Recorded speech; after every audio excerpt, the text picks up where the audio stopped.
Mama Miti, Wangari Maathai and the Trees of Kenya, by Donna Jo Napoli. Illustrations by Kadir Nelson. On the highlands of Africa, near forests and plains and a huge salt lick, Wangari was born. The face of Mount Kenya smiled down on her.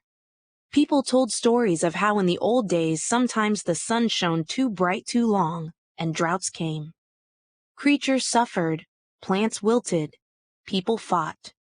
So the men held ceremonies under the mugumo, the spreading sacred fig tree, and the skies blessed them with shimmering rains to slake their thirst and water their farms.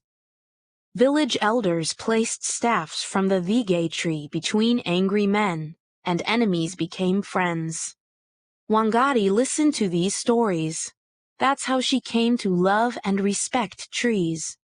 That's how she came to be wise in the tradition of her family and village, of her country and continent. When Wangari grew up, she worked in the city, but she always remembered her roots. She planted trees in her backyard and sat under them to refresh her body and spirit. One day, a poor woman came from the Western Valley to see the wise Wangari. Her children peeked out from behind her at the smiling woman in bright blue cloth with squiggles all through it, like tadpoles squirming in a pool. "I have too little food to feed my family," said the poor woman. "There is no longer a job for me in the timber mill, and I have no other skills. What can I do?" Wangari took the woman's hands and turned them over. She took the children's hands, one by one. "These are strong hands. Here are seedlings of the Mubiru Muiru tree. Plant them. Plant as many as you can. Eat the berries. Dayu Nyuba.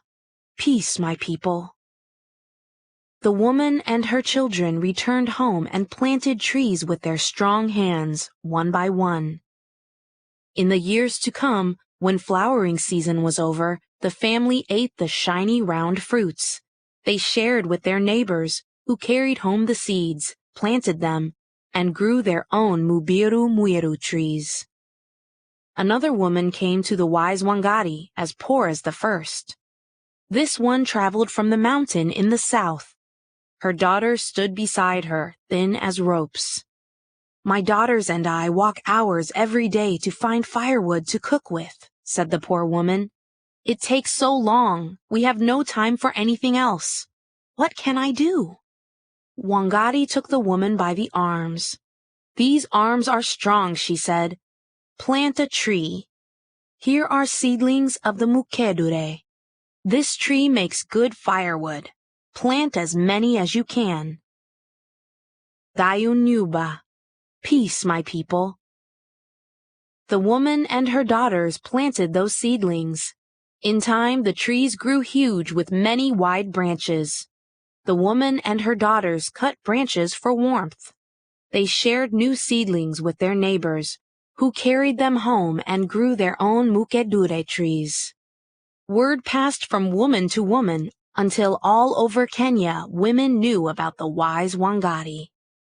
They came to her from every direction, one after another, as the years went by. "Our goats are starving," said a woman from near the northern desert. "I have barely enough food to feed my family. How can my husband feed the animals too?" "Plant a tree, a muheregede. The leaves are good animal fodder. Plant as many as you can. Dayu Nyuba. Peace, my people." "My cows are sick," said another from the savannah. "I have no money to buy medicine for them." "Plant a tree, a mudhakwawave. The leaves cure gall sickness in cattle. Dayo Nyuba. Peace, my people." "Wild animals come in the night and steal my chickens," said a woman from a fishing village. She shook her head in worry. "Plant a tree, a mukawa. Its thorns will keep out predators. Dayo Nyuba. Peace, my people." "My home fell apart," came the cry of another woman, who had come all the way from the coast. "We have no shelter." "Plant a tree, a muluhakuha. The timber makes good building poles. Thayo Nyuba, peace, my people. Wangari told women to plant murigono, whose branches make good stakes for training yam vines. She told them to plant muhute as a living fence around their animal yards. She told them to plant muigoya, whose leaves could be wrapped around bananas to ripen them. She told them to plant muriga for the pure joy of their white flowers. And when a woman from her own village came, lamenting that the water in her stream was too dirty to drink, Wangari told her to plant mukuyu, the giant sacred fig, the drinker of water, which acts as nature's filter to clean streams. Thayo Nyuba, peace, my people. Soon, cool, clear waters teemed with black, wriggling tadpoles, like the ones on Wangari's clothes. Like the ones Wangari marveled at in the waters when she was small, when Kenya was covered with trees and animals, when people lived in peace with nature. All over the countryside, the trees that had disappeared came back. Nairobi, the capital city, had been known as Kenwini, the place where there are many meno trees. Now it was Kinwini again. Kenya was strong once more, strong and peaceful. Wangari changed a country tree by tree. She taught her people the ancient wisdom of peace with nature. And now she is teaching the rest of the world. She is known these days as Mama Miti, the mother of trees. A green belt of peace started with one good woman offering something we can all do: plant a tree.